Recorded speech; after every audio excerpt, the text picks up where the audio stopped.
हाँ स्टूडेंट्स, अगर आपको कॉन्टिनेंट्स की समझ आ गई है कि उनकी लोकेशन क्या है और इस हिसाब से हमें ओशंस को समझना आसान है। देखें ओशंस जो हैं वो 5 हैं। पैसिफिक ओशन है, अटलांटिक ओशन है, इंडियन ओशन है, एंटार्कटिक ओशन है और आर्कटिक ओशन है। अब हम इनको देखते हैं कॉन्टिनेंट्स के हिसाब से कि ये किस किस जगह पे हैं। ठीक है, अब देखें यहाँ पे लिखा हुआ है ऊपर, जैसे कि हमने प्रीवियस इमेज में देखा कि ऊपर नॉर्थ अमेरिका है, नीचे साउथ अमेरिका है। अच्छा, नॉर्थ अमेरिका और साउथ अमेरिका की जो ये वाली साइड है, देखें नॉर्थ और साउथ, उसकी जो इधर वाली साइड है, ये इस साइड को वेस्ट साइड कहेंगे। तो वेस्ट साइड पे कौन सा ओशन है? वो पैसिफिक ओशन है। ठीक है, और नॉर्थ अमेरिका और साउथ अमेरिका की जो ये वाली साइड है, नॉर्थ अमेरिका साउथ अमेरिका की ये वाली साइड, इस साइड को क्या कहेंगे? East side. तो हम क्या कह सकते हैं? नॉर्थ अमेरिका और साउथ अमेरिका की ईस्ट साइड पे अटलांटिक ओशन है। क्लियर? अच्छा, अब अटलांटिक ओशन के भी 2 पोर्शन है, पैसिफिक ओशन के भी 2 पोर्शन है। वो कैसे? पैसिफिक ओशन की अपर साइड को हम क्या नाम दे देंगे? North Pacific ocean. और पैसिफिक ओशन की डाउन साइड को हम क्या नाम दे देंगे? South Pacific ocean. Same case Atlantic के साथ भी करना है। अटलांटिक ओशन की अपर साइड को नाम दे देंगे, जैसे ऊपर की तरफ नॉर्थ है ना, तो नॉर्थ अटलांटिक ओशन।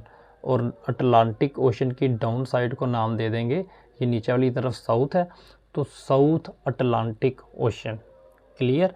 अच्छा, यहाँ पे आपको एक और बात भी बता दूँ कि आपने जो नेटो का नाम सुना हुआ है, नॉर्थ अटलांटिक ट्रीटी ऑर्गेनाइजेशन, तो नॉर्थ अटलांटिक ट्रीटी ऑर्गेनाइजेशन में इस कॉन्टिनेंट के कंट्रीज़ और इस कॉन्टिनेंट के कंट्रीज़ हैं। देखें ये अपर साइड कौन सी बनती है? North Atlantic.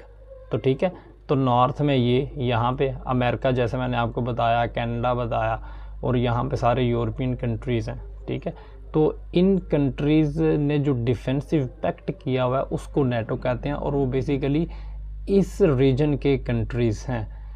क्लियर?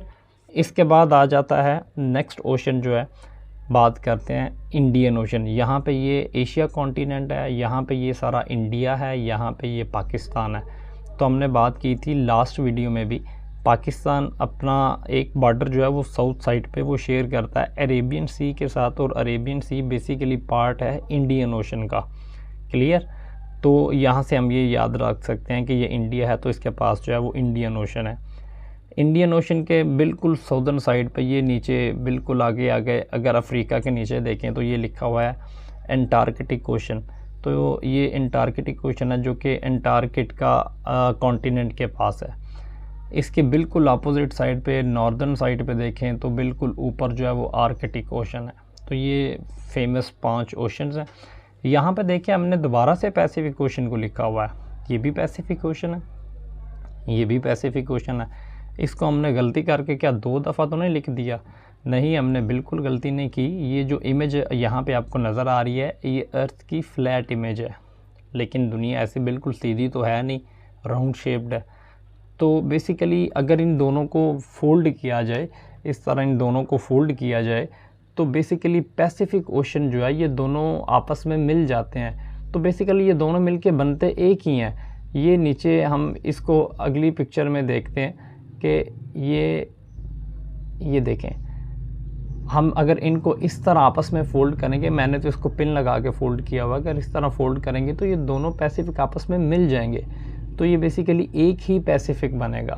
ठीक है, तो ये मैप सीरीज़ में हमारी पहली वीडियो है। इससे पहले वैसे हम एक वीडियो कर चुके हैं, वो पाकिस्तान के बारे में थी।